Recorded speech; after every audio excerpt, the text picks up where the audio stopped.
यहाँ पे बात आती है बेटा कि जब श्री कृष्ण जो है गोकुल छोड़ के मथुरा चले जाते हैं, श्री कृष्ण गोकुल छोड़ के मथुरा चले जाते हैं, तो जो है गोपियाँ जो होती हैं श्री कृष्ण से जो है बहुत प्रेम करती हैं। तो श्री कृष्ण के जाने की जो उनके मन में जो दुख है वो यथावत बना हुआ है, लेकिन उनको उम्मीद रहती है कि एक दिन श्री कृष्ण उनसे मिलने अवश्य आएंगे। इसी उम्मीद के साथ जो है वो जी रही हैं, अपना जो है उन्होंने उम्मीद बनाए रखी है। तो इसी तरह से जो है श्री कृष्ण स्वयं तो नहीं आते हैं, लेकिन अपने मित्र उद्धव के द्वारा जो है गोपियों के लिए निर्गुण भक्ति का संदेश भेजते हैं। निर्गुण भक्ति क्या होती है? निर्गुण भक्ति वो होती है कि जिसमें जो है ईश्वर के किसी भी रूप को स्वीकार नहीं किया जाता है, यानी कि ईश्वर जो है हर व्यक्ति के अंदर, हर वस्तु के अंदर ईश्वर पाया जाता है, ऐसा माना जाता है निर्गुण भक्ति के उपासकों के द्वारा। सगुण भक्ति वाले जो होते हैं वो ईश्वर के किसी न किसी रूप को स्वीकार करते हैं। लेकिन गोपियां तो श्री कृष्ण की सगुण भक्ति की उपासक थी, उन्होंने तो श्री कृष्ण के किसी रूप का उपासना की थी। ठीक है, तो जब उद्धव जो है उनको योग साधना का संदेश देते हैं, योग विद्या का संदेश देते हैं कि भाई श्री कृष्ण तो हर जगह है, कण कण में व्याप्त है, तो उद्धव की बातें जो है गोपियों को बहुत खराब लगती हैं, उनको जो है बड़ा उस पर गुस्सा आता है। तो उनको जो है ताने देती हैं गोपियां। क्या कहती हैं? उद्धव तुम हो अति बड़भागी। बड़भागी का मतलब भाग्यवान। अरे उद्धव तुम तो बड़े भाग्यवान हो। अपरस रहत प्रेम संग तगाते नाहिन मन अनुरागी। तुम जो है बड़े भाग्यवान हो जो तुम हमेशा प्रेम के बंधन से दूर रहे हो। ठीक, नाहिन मन अनुरागी, और ना ही तुम्हारे मन में कभी किसी के लिए प्रेम उत्पन्न हुआ है। अर्थात कहने का मतलब है कि तुम्हारा मन जो है कभी भी श्री कृष्ण के प्रेम में नहीं डूबा है। यानी कि भाग्यवान कहने के पीछे जो है उल्हाने दे रही है, ताने दे रही है, एक व्यंग कसा जा रहा है उद्धव के लिए कि हे उद्धव तुम तो ऐसे अभागे हो कि तुम श्री कृष्ण के पास रहकर भी उनसे प्रेम नहीं कर पाए। कहने का मतलब ये है कि ढेर सारा खाना रखा हुआ है हमारे सामने और भूख हमें लगी है, लेकिन हम वो खाना नहीं खा पा रहे। कितना दुर्भाग्य है हमारा। सब कुछ होते हुए भी जो है हम उसको नहीं खाए। हम भाग्यवान तो नहीं कह सकते, सब कुछ है हमारे पास, अच्छी बात है, लेकिन हम उसको यूज ही नहीं कर पा रहे, तो ये दुर्भाग्य है। तो भाग्यवान कहने के पीछे गोपियों का यही व्यंग है उद्धव के लिए कि तुम तो बड़े भाग्यवान हो, तुमने कभी किसी से प्रेम नहीं किया, अर्थात तुम श्री कृष्ण के प्रेम पास रहकर भी उनसे दूर हो। अब उदाहरण, पुरैन पात रहत जल भीतर देहनता क्यों दागी, कि तुम तो उस कमल के पत्ते के समान हो। पुरैन पात यानी कि कमल के पत्ते के समान हो तुम, कि जो जल में रहकर भी जो है उससे दूर है। कमल पानी में होता है, पानी रहता है, लेकिन कमल का पत्ता हमेशा पानी से ऊपर रहता है। तो उद्धव की तुलना जो है उस कमल के पत्ते से की है कि जो पानी में तो रहता है, लेकिन उसको जो है छू नहीं पाता है, स्पर्श नहीं करता है। तो कहने का मतलब है कि तुम तो उस कमल के पत्ते के समान हो कि जो पानी में रह के उससे दूर है, अर्थात तुम श्री कृष्ण के पास रह करके जो है उनसे प्रेम नहीं कर पाए। ठीक, इससे बड़ा तुम्हारा सबसे बड़ा दुर्भाग्य और क्या हो सकता है? यानी कि तुम जो है भाग्यवान कहने के पीछे जो गोपियों का यही व्यंग है कि तुम्हारे बराबर अभागा कोई नहीं है। जो जलमाह तेल की गगरी गूंदनता को लागी, कि तुमने जो है कृष्ण के साथ रहकर कभी भी जो है उनसे प्रेम नहीं किया। तुम जो है तेल की बूंद रहती है, कहने का मतलब है कि जिस प्रकार तेल की गगरी को, तेल में डूबी हुई गगरी को अगर हम पानी में डुबोते हैं तो क्या होता है? पानी उस पर टिकता ही नहीं, एकदम गिर जाता है। तो इसीलिए तुम भी जो है, कहने का मतलब है कि जल में रह करके जो है वो पानी का प्रभाव, वो मटकी जो तेल की गगरी है वो पानी का प्रभाव अपने ऊपर नहीं आने दे रही है, क्योंकि उसमें तेल की परत चढ़ी हुई है। वही है ना, आप लोग साइंस पढ़ते हैं, अगर किसी चीज को हम तेल में डिप करेंगे और उसको पानी में डुबाएंगे तो पानी एकदम निकल जाएगा, तेल उस पर रहेगा। तो इसी तरह से जो है कहने का मतलब है कि तुम उसी गगरी के समान हो, तेल की गगरी के समान, कि जो जल में डूबी है लेकिन जल से अछूती है। उसी तरह से तुम श्री कृष्ण के पास तो रहते हो, लेकिन उसके प्रेम से, उनके प्रेम से दूर हो। ठीक, प्रीति नदी विच पाँव न बोरियो दृष्टि न रूप परागी, सूरदास अबला हम भोरी गुर चाटी जो पागी। तो कहने का मतलब ये है कि तुमने, हे उद्धव, तुम जो है उस कमल के पत्ते के समान हो जो जल में रहकर उससे दूर है, यानी कि तुम श्री कृष्ण के पास भी हो लेकिन उनसे प्रेम नहीं कर पाए।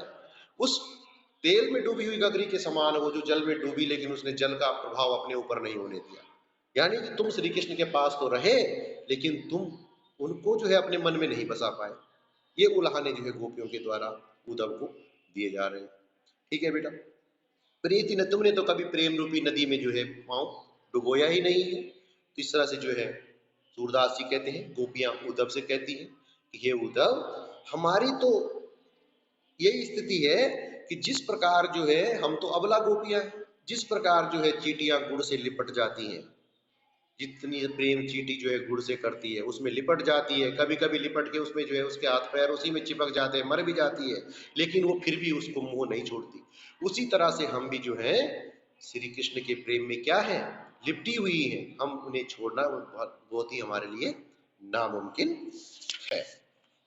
ठीक, तो दो उदाहरण है, एक कमल के पत्ता का उदाहरण दिया, उल्हाना दिया, तेल की गगरी का उल्हाना देकर उद्धव को जो है गोपियों ने उनपे व्यंग कसा है।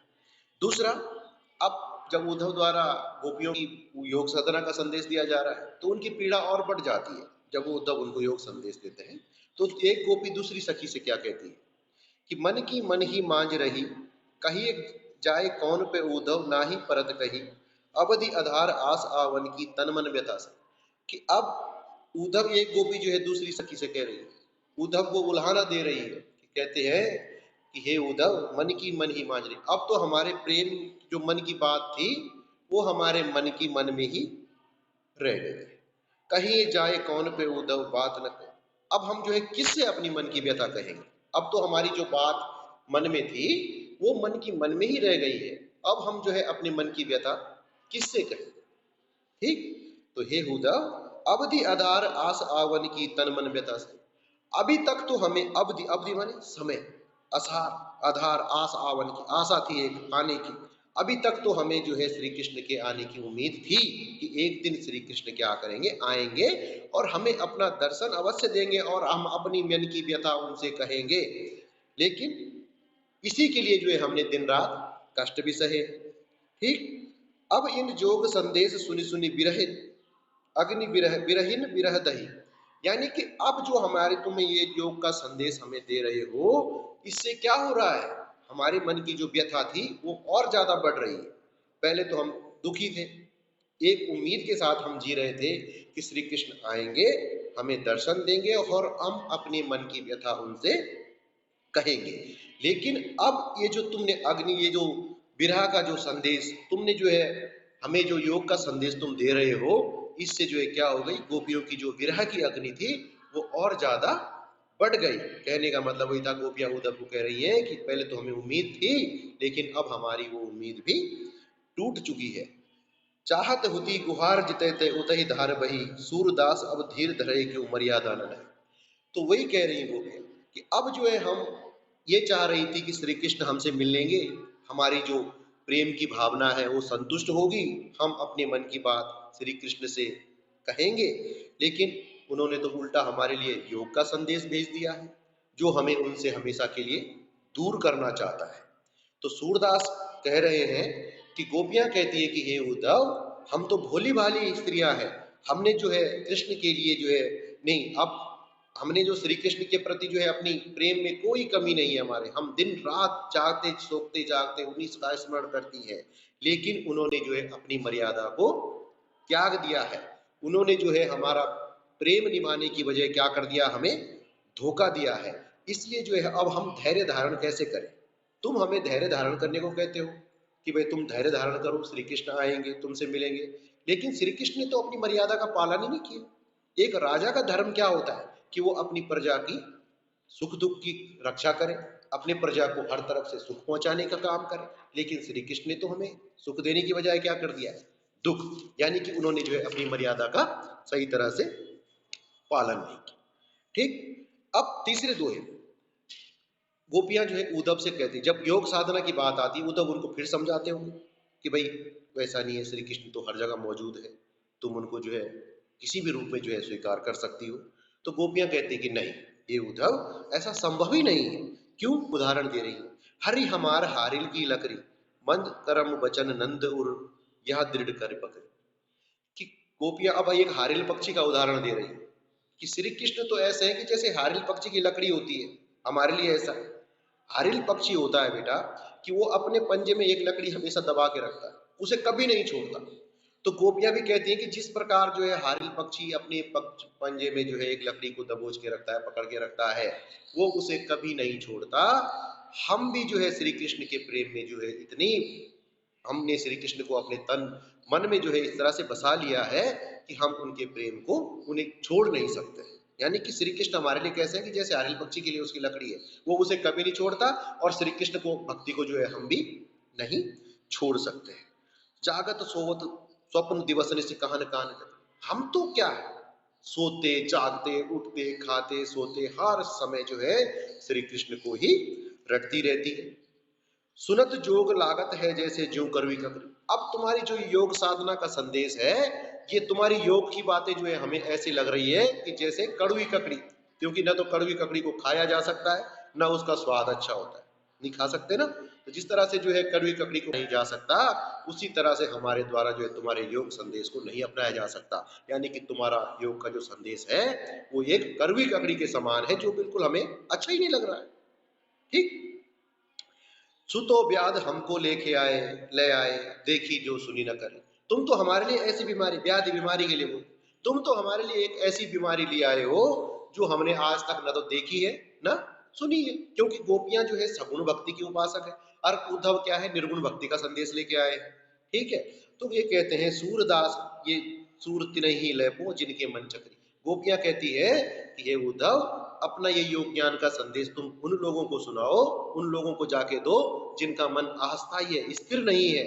हमारा मन तो एक ही जगह स्थिर है, और वो है श्री कृष्ण की भक्ति में स्थिर है, श्री कृष्ण के प्रेम में हमारा मन स्थिर है। इसलिए जो है तुम्हारी ये योग की बातें हम पे कोई असर नहीं करने वाली है। तुम्हारी ये बातें जो है बिल्कुल अच्छी नहीं है, कड़वी ककड़ी के समान है, जो से हम न तो खा सकते हैं, जिसका स्वाद भी अच्छा नहीं। अर्थात ये तुम्हारी जो योग की बातें हैं हमें बिल्कुल भी अच्छी नहीं लग रही है, और अपना ये योग का संदेश उन लोगों को जाके दो जिनका मन स्थायी नहीं है। हम तो श्री कृष्ण के प्रेम में क्या है, पूरी तरह से समर्पित है। उन लोगों को दो ये संदेश जो जिनका मन चंचल है, अस्थायी। ठीक है। अर्थात हमारा मन जो है श्री कृष्ण में, श्री कृष्ण के प्रेम में पूरी तरह से डूबा हुआ है। ठीक है बेटा। अब है इसमें एक कि हरि राजनीति पढ़ा है। जब उद्धव जो है बार बार उनको योग का संदेश दे रहे हैं, तो गोपियां कह रही हैं कि हरि है राजनीति पढ़ी है।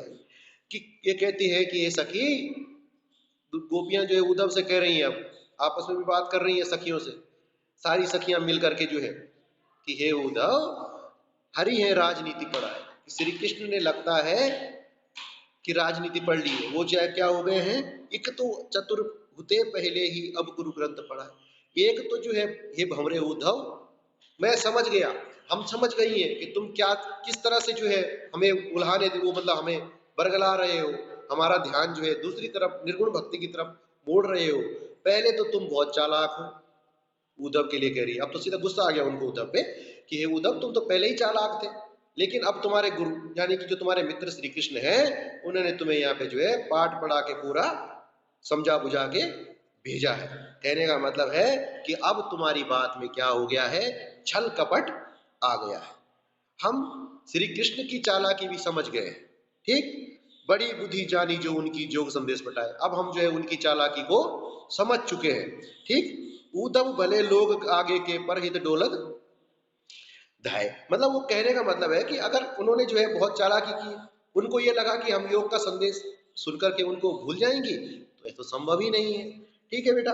तो अब तो अपने मन फेर पाई है, चलत जू हुते चुराए, कै क्यों अनीति करे आप उनजे जे अनीति छुड़ाए। राम राज धर्म तो यह सूर जो प्रजा ना ही सताए। यानी कहने का मतलब है कि श्री कृष्ण तो हमारे राजा है, और राजा का सबसे बड़ा कर्तव्य क्या है कि वो अपनी प्रजा का ध्यान रखे। राजा के सबसे बड़ी बात है कि अपनी प्रजा को किसी तरह से कोई भी कष्ट ना होने दे, ये राजा का सबसे बड़ा कर्तव्य है। ठीक। तो कह रहे हैं कृष्ण कि उद्धव, सबसे पहली बात सुन लो कि जो बड़े लोग होते हैं, ठीक, भले लोग आगे, जो बड़े लोग होते हैं उनकी ये रीति होती है कि वो पहले तो औरों की भलाई के लिए दौड़ते हैं, लेकिन अब हमें तुम पर विश्वास है, न कि कृष्ण पर। न तो अब हम तुम पे विश्वास रहा, कृष्ण पे विश्वास रहा। पर चलो कम से कम अब क्या होगा, हमारा मन तो हमें वापस मिल जाएगा, जिसे श्री कृष्ण ने यहाँ से जाते समय चुरा ले गए थे।